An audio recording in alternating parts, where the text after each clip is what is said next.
حجامت کا پیشہ کیا یہ ناجائز ہے یا جائز ہے؟ حدیث کے اندر ہے حدثنا عبداللہ بن یوسف اخبرنا مالک، پھر آگے روایت ہے ابو طیبہ رسول اللہ صلی اللہ علیہ وسلم فامر بصاع من تمر وامر اہلہ. اس کے تحت جو ہے بڑی تفصیل ہے حدیث کے اندر. یہ حدیث نقل کی گئی ہے، بخاری کی ہے، بخاری کتاب البیوع باب ذکر الحجام، حدیث نمبر 2102 ہے. حضرت انس رضی اللہ تعالیٰ عنہ فرماتے ہیں کہ ابو طیبہ نبی پاک صلی اللہ علیہ وسلم کی حجامت کی تھی. ابو طیبہ نے نبی پاک صلی اللہ علیہ وسلم کی حجامت کی تھی، تو آپ صلی اللہ علیہ وسلم نے ان کو 1 صاع کھجور اجرت میں دی، اور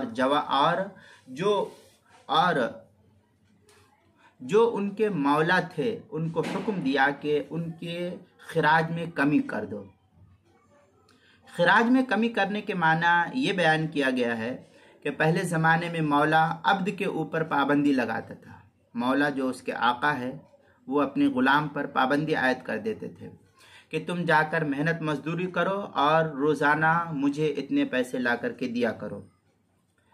ابو طیبہ بھی چونکہ اس زمانے میں غلام تھے اور ان کے مولا نے بھی ان کے اوپر یہ پابندی عائد کر رکھی تھی اور زیادہ پیسے مقرر کیے ہوئے تھے، تو نبی پاک صلی اللہ علیہ وسلم نے اس سلسلے میں ان سے، جو ان کے آقا تھے، مولا تھے، آج کے دور میں جو کہتے ہیں اس کا سیٹ ہے، تو ان کے جو آقا تھے ان سے سفارش فرمائی کہ ان کی آمدنی کچھ کم کر دی جائے، لہذا ان سے کم آمدنی کا مطالبہ کرو.